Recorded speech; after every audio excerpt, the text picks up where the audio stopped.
Primeira pergunta é... Oi, Ti. Ô, Rutinho! Alguém pode ficar com a Júlia? Meu nome é Luísa e eu tenho 10 anos. 10 anos. Como foi quando você e o Ruiter se conheceram? A primeira vez que eu vi ele, eu tava indo pra casa da amiga de minha mãe com a minha mãe. Eu tava lá vendo TV e aí eu comecei a ouvir minha mãe conversando com essa tia minha, chama Grazi, sobre um moço que morava no apartamento da frente, que eles moravam no apartamento. Aí era o meu pai. Só que eu só tinha ouvido falar dele. A primeira vez que eu vi ele mesmo foi quando minha mãe já tava começando a namorar ele, que ele mostrou uma foto. Aí eu fiquei tipo assim, meio... quando eu vi que ele não tinha uma mão. Eu fiquei me perguntando assim, nossa, como que ele tem uma mão? Será que ele perdeu? Não sei o que lá. Aí depois, quando minha mãe explicou que ele tinha nascido sem a mão, eu comecei a entender mais. Tuti, você chama ele de pai. Quando foi que isso aconteceu? Assim, eu tenho uma conexão muito forte com meu pai. Eu comecei a chamar ele de pai, principalmente no começo era pra poder ajudar a minha irmã. Pra minha irmã não se confundir e começar a chamar ele de tio, porque antes eu chamava ele de tio.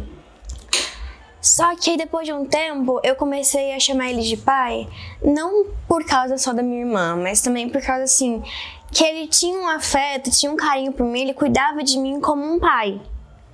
Então chamar ele de pai, parecia que ele realmente, ele fazia parte, ele era meu pai, assim, como se ele estivesse comigo desde que eu nasci, mesmo que não. E assim, eu também amo meu pai biológico, mas eu tenho mais convivência com o meu pai, o Ruiter. E por causa disso, quando eu conheci ele desde os meus 5 anos. E nesse tempo de relação que a gente teve desde os meus 5 anos até agora, a gente ficou bem próximo, assim, eu já contei várias coisas pra ele, eu sei de muitas coisas sobre ele e de mim. Então foi por esses motivos que eu comecei a chamar ele de pai. Então, quando ele chegou, você o chamava de tio a princípio? Sim, chamava ele de tio. Mas você tinha consciência que ele não era seu pai biológico? Sim, era claro tinha. Pra você? Era. E essa relação foi sendo construída. E hoje, como é que você considera essa relação? Porque nós vimos alguns episódios aqui que ele pega bastante no seu pé. Ele pega bastante do meu pé. Como um pai, mas assim, ele me trata como se fosse minha filha. Inclusive, ele disse que um dos sonhos dele era ter me conhecido antes, ser realmente meu pai biológico, que queria ter me conhecido há mais tempo. E, sinceramente, se ele fosse meu pai, eu também gostaria muito. Por causa que, como eu falei, ele me trata como filha. E eu gosto muito quando uma pessoa para ali na rua assim, e pergunta, essa é sua filha, essa é sua filha. Eu me sinto muito feliz. Quando ele diz que você é filha dele. Uhum. Isso é legal. E como é conviver com um pai esportista? Eu acho, assim, bem legal mesmo. Eu nunca pensei como seria isso, assim, porque eu realmente não tinha muita convivência com esporte, assim. O único esporte que eu fazia era na minha escola, assim, mas, tipo assim, eu nem era ligada muito, eu só fazia porque minha mãe me colocava, eu também gostava um pouquinho. Mas, assim, eu nunca fui mais a fundo, eu nunca comecei a pesquisar, eu nunca vi, por exemplo, uma competição. Eu só tinha contato com o esporte porque eu fazia na minha escola antiga, senão eu nem conhecia o esporte. Aí, quando eu soube que na época ele era nadador, eu fiquei muito feliz, assim, tipo assim, não é que eu fiquei feliz, fiquei muito surpresa, assim, nossa, ele faz isso aqui, porque eu pensava que isso acontecia só lá de fora, não que tinha atletas aqui no Brasil. Aí eu fiquei, nossa, ele faz, não sei o que lá. Aí eu perguntei mais ou menos pra minha mãe, assim, mãe, como assim é esse esporte que ele faz, ele compete, né, que nem as pessoas de fora, e ela me explicou tudo bonitinho. E eu achei, tipo, nossa, ele nada, ele compete, assim, eu achava muito legal e ainda acho hoje em dia. Tá. E sobre a mão dele? Quando ele chegou, você viu que ele não tinha mão. Como foi esse primeiro impacto pra você? Eu pensava assim, nossa, como que ele tem uma mão? Será que ele perdeu? Aconteceu alguma coisa com ele, assim, será que ele teve que amputar? Aí eu perguntei pra minha mãe. E ela respondeu que ele tinha nascido sem a mão. E eu perguntei, mãe, mas por quê? Minha mãe, eles até hoje não sabem, é o motivo. Aí eu fiquei tipo meio, será que deve ter acontecido alguma coisa? Mas hoje eu percebo que foi... eu acho que Deus colocou meu pai sem a mão por um propósito, sim. Porque se ele não tivesse a mão, eu acho que ele não teria o que ele conseguiu ser hoje, assim, né, na minha cabeça. E eu acho que por algum motivo se ele tivesse as duas mãos, ele não teria o que ele teria hoje. Ele não teria começado na natação, não teria feito um negócio em paralímpico, hoje ele não teria mudado para triatlo, então acho que no começo eu achava estranho, mas hoje sim eu penso, nossa, é legal assim, porque eu também já convivi quando meu pai treinava lá no centro de treinamento lá em São Paulo. Eu conheci pessoas cadeirantes, cegas, que não tinham braço, que tinham problemas mentais.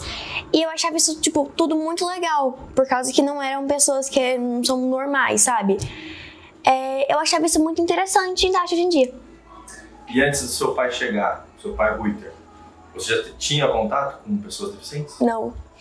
Eu acho que eu nem sabia direito o que era um deficiente. Eu só fui entrar meio nesse meio quando meu pai, Ruiter, chegou. E quando você viu seu pai sem a mão, ligeiramente te impactou? E quando você teve contato com pessoas com outros tipos de deficiência? No começo eu achei muito surpreendente, assim, como pessoas podem ter diferenças, assim, por exemplo, entre até mesmo os meios, assim, por exemplo, tem pessoas cegas que são mais leves, outras mais graves. Aí eu achei isso muito interessante, assim. Aí eu percebi que isso não era tão estranho quanto eu pensava. Que existe muito, tipo assim, que o mesmo tanto de pessoas que existem normais, existem as pessoas não normais. E suas amigas na escola? Já perguntaram pra você sobre a deficiência dele? Não. Inclusive, a maioria não sabe que meu pai não tem uma mão. Eles só sabem quando eu falo com ele. Ou quando eu falo sobre ele. Mas, assim, eu acho que elas nem se importam muito, assim. Eu já contei pra umas amigas minhas, mas, assim, nada muito a fundo. Tem pessoas deficientes na sua escola? Não. Não tem? Não tem. Talvez elas tenham o mesmo impacto que você por não ter contato com pessoas deficientes. Quando eu mostrei pra uma amiga minha, por exemplo, ela achou, nossa, que legal, seu pai não tem uma mão, ele tem dificuldade, ficou fazendo umas perguntas, eu respondi. Falando assim, que tem a dificuldade assim dele, que ele não consegue realizar umas tarefas tão bem quanto as pessoas que têm duas mãos, mas que ele realiza mesmo assim. Você ficou observando ele quando você conheceu ele? Fiquei. Assim, eu ficava olhando, tipo assim, quando ele ia, por exemplo, na cozinha, preparar alguma coisa, até amarrar o cadarço, eu ficava olhando assim pra ver como que ele conseguia fazer assim uma mão. Qual que é o maior aprendizado que você teve ou tem convivendo com o seu pai? Que as pessoas, mesmo elas sendo diferentes, elas podem ter o mesmo sonho, a mesma capacidade, a mesma condição de vida que uma pessoa que tem todos os membros ou que não tem nenhum problema. Que se a gente se esforçar, a gente consegue tudo. Mesmo ter todos os membros? Sim. E se você tivesse que dar um recado para uma menina da sua idade, de 10 anos, que, por exemplo, o pai perdeu a mão, o pai perdeu a perna, o pai ficou deficiente, o que você falaria? Assim, que ela não precisaria se preocupar, que tá tudo bem, que mesmo com algumas dificuldades, vai ser um pai ainda que te ama, que te acolhe, que cuida de você como um pai. Pode não ser um pai, pode ter um tio, uma tia, um padrasto, como foi o meu caso. E que mesmo não tendo um membro, ele ainda é uma pessoa, ele tem coração.